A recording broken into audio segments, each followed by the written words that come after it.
Message कितना दे दूं भाई, दे दे भाईजान। 10 करोड़ मिल रहे तो 500 ये लियारी वालों को देवे ना। इसमें सबसे अच्छी बात ये लगी कि इसमें हम बलोचों को प्रमोट किया गया। पाकिस्तान के हक में पता नहीं, लेकिन बलोचों के हक में बेहतर है। अगर आज आप किसी के भी सामने धुरंधर का नाम ले लें तो समझो घंटों की चर्चा तय है। आदित्य धर की इस मास्टरपीस ने बॉक्स ऑफिस के वो रिकॉर्ड्स ध्वस्त कर दिए हैं जिन्हें छूना नामुमकिन माना जा रहा था। फिल्म की आंधी रुकने का नाम नहीं ले रही। वर्ल्ड वाइड 1300 करोड़ से ज्यादा का कलेक्शन, और चर्चा सिर्फ पैसों की नहीं बल्कि उस कहानी की है जिसने सरहद पार हलचल मचा दी है। ये कहानी है पाकिस्तान के लियारी की, वहाँ की गैंग वॉर और राजनीति की। हैरानी की बात देखिए कि कई देशों में इस फिल्म को बैन कर दिया गया है और इस लिस्ट में सबसे ऊपर नाम आता है पाकिस्तान का। लेकिन कहते हैं ना कि जिस चीज को रोका जाए लोग उसे ही सबसे ज्यादा देखते हैं। पाकिस्तान में धुरंधर और धुरंधर 2 टॉप पर ट्रेंड कर रही है। लोग इसे धड़ल्ले से डाउनलोड करके देख रहे हैं। सबसे ज्यादा बवाल मचा है रहमान डकैत के किरदार पर, जिसे अक्षय खन्ना ने बड़े पर्दे पर जीवंत कर दिया है। अब लियारी के असली लोगों के वीडियो सोशल मीडिया पर वायरल हो रहे हैं। उनका कहना है कि इस फिल्म ने उनके इलाके को रातों रात ग्लोबल फेम दिला दिया है। रहमान डकैत के किरदार को लेकर क्या कुछ कह रहे हैं लियारी के लोग, आप खुद ही सुनिए। रहमान डकैत का जो रोल अक्षय खन्ना ने किया तो उन्होंने रोल तो बहुत ही बेहतरीन निभाया है, लेकिन अगर हकीकत कहो तो मैं एज आ लियारी का ख़ुद रहने वाला हूँ, बल्कि मैं रहमान भाई का ख़ुद हमसाया हूँ।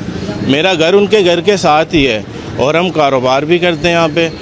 तो मैं उनको कभी डकैत नहीं कहूँगा, मैं उनको रहमान भाई कह सकता हूँ, उनको खान भाई कहता था। तो क्योंकि वो कभी इलाके वालों के लिए गलत नहीं थे, ख़राब नहीं थे, बुरे नहीं थे। अगर जो उनकी ज़िंदगी में बाकी उनकी गुजरी हुई जो हालात थे वो उनके शायद सियासी हिसाब से बहुत से मामलात थे, लेकिन वो एज आ एक इंसान बहुत अच्छे इंसान थे। लेकिन अच्छाई बुराई तो सब अल्लाह को पता है, अल्लाह ही जानते हैं। बहुत से मामलात थे। अब तो आपको पता है बॉलीवुड तो वैसे भी चलता है, पाकिस्तान को बुरा बना कर ही चलता है। तो वो अपनी तरफ से जितना उसने करना था उसने कर दिया है। बाकी जो रियलिटी है वो तो हम रहने वाले हैं, हमारे को पता है ना। जी बिल्कुल, रहमान बलोच जो है ना हमारे इलाके के रहने वाले बच्चा था, हमारा साथी था, भाई था। वो इस तरह नहीं है जिस तरह उनको दिखाया गया, जिस तरह दहशत दिखाया गया वो दहशत गर्द नहीं था। वो बिल्कुल समाजी बंदा था, बिल्कुल फलाही काम करता था, अच्छों के लिए अच्छा था, बुरों के लिए बुरा था। बस फिल्म में मैंने आपको शुरू में बताया ना, फिल्म में अक्षय खन्ना का जो 27 साल तक नाकाम रहे और रहमान के नाम से उनका वक्त खुल गया। बस फर्स्ट ऑफ ऑल मैंने सबसे पहले ये चीज़ देखी, उसमें मतलब हम बलोचों को बहुत प्रमोट किया गया। उसमें सबसे अच्छी बात ये लगी कि उसमें हम बलोचों को प्रमोट किया गया।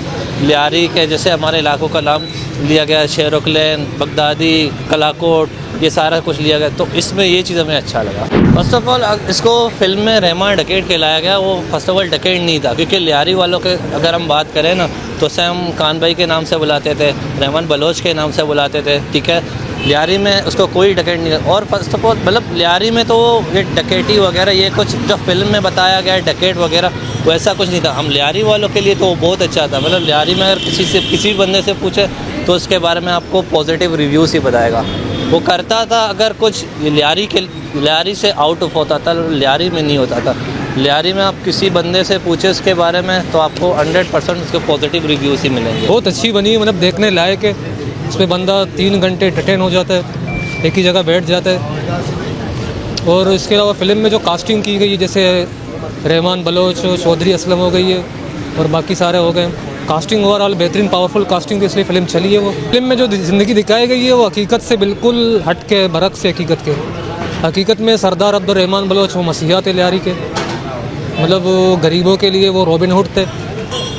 बाकी उनका सियासत में आना फिर उसके ज़िंदगी के आखिरी दिन वो हो गए। जब सियासत में आए वो यही चाहते कि मैं लियारी को सर्व करो बेहतरीन तरीके से, तो बस उनका ये कदम उठाना उनके लिए आखिरी बन गई ज़िंदगी की। पाकिस्तान के हक़ में पता नहीं, लेकिन बलोचों के हक़ में बेहतर है, क्योंकि अक्सर पाकिस्तान में जो ड्रामे फिल्म बनते हैं उनको बलोचों को दिखाया गया कि बलोचों की लैंग्वेज जो होती है ना अड़े वो ये इस तरह दिखाया गया है। जो इंडिया में फिल्म है उनको जो है ना, एक तो बात ये है कि जो पाकिस्तान में फिल्म बनते हैं अक्सर बलोच को बलोची कहते हैं, तो बलोच बलोची नहीं है, वो बलोची होते हैं। तो एक कल्चर को प्रमोट किए गए बलोच के कि वो डांस जिस तरह करते हैं अक्षय खन्ना, बहुत प्यारा लगा उस वक्त। लेकिन ट्विस्ट अभी बाकी है। लियारी के कुछ लोग तो फिल्म की कमाई का एक बड़ा हिस्सा अपने शहर के विकास के लिए मांगने लगे हैं। उनका दावा है कि उनकी कहानी से करोड़ों कमाए गए हैं, तो अब हक उनका भी बनता है।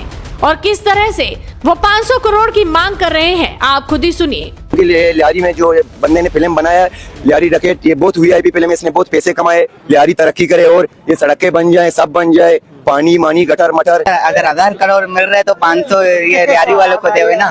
500 करोड़ 500 करोड़ लियारी वालों को दे और 500 करोड़ खुद रखे। तो आदित्य धर क्या कमाई करेंगे? वो 500 करोड़ आधी कमाई दे देंगे तो फिर वो क्या आधी कमाई देते हुए जो ये रोड बने, ये जो कीचड़ है, ये बच्चे जाते हैं, ये पाँव में दाने निकलते हैं। अभी इसी लियारी के नाम के ऊपर जो फिल्म बनी है धुरंधर, उसने जो कमाई की है उसमें से अगर लियारी को कुछ मिल जाए तो यहाँ पे निजाम थोड़ा सा अच्छा हो जाएगा। इंडिया वाले दे पहले फिर बनेगा ना यार। आप डिमांड करेंगे तो क्या पता दे भी दे। डिमांड हम लोग बहुत डिमांड कर रहे हैं मगर मिल रहा नहीं है कुछ। लियारी के अवाम को, लियारी को मिल जाओ, मैं बोलता हूँ बहुत अच्छा है, हम लोग का दिल पे खुशी होगा। सही है। आदित्य धर को मैसेज देना जो इसकी कमाई ले रहे हैं, जो इन्वेस्ट भी कर रहे हैं, जाहिर है उनका ये सब बनता है, उनका हक भी बनता है आदित्य धर का। उन्हें कोई मैसेज देना कमाई के हवाले से। मैसेज कितना दे दूं भाई? दे दे भाईजान। इंडिया वालों की मेहरबानी है जो हमें जाहिर किया कि लियारी है एक इलाका पाकिस्तान के अंदर, कराची के शहर में एक लियारी मकान है। ये इंडिया ने हमें बतलाया है कि हम लियारी के लोग हैं। अब क्या समझते हो उस वक्त जो हालात यहाँ पे खराब थे? टेक्नोलॉजी का दौर नहीं था, अब तो मीडिया का दौर है, सोशल मीडिया है, जगह जगह लोग वीडियो बनाते हैं। अब तो वो दौर गया, खत्म हो गया। बाकी जो धुरंधर मूवी में दिखाया गया ना फिल्म में, वो चीज नहीं दिखाया गया जो लियारी गैंगवार में था। वो इंसान के बच्चे थे ही नहीं, एक नंबर के हरामी लोग थे जो किसी के माँ बहन को नहीं जानते थे कि ये कौन है। हमारे भाई माँ बहन बच्चियां ये बाहर नहीं घूमते थे उस दौर के अंदर। गैंगवार थे। ये मूवी ने क्या दिखाया? उसको कुछ भी ऐसा तो नहीं दिखाया जो हकीकत हम जानते हैं। ये ऐसे जालिम थे गैंगवार, कोई अच्छा नहीं था। गैंगवार उसका नाम ही इतना खतरनाक है, इसमें अब किसी को भी लोग कोई अच्छा नहीं था, बदमाश क्या कहते हैं, ये वही थे। बाकी पुरअमन सुकून का जिंदगी ये रहा जो अब हम गुजार।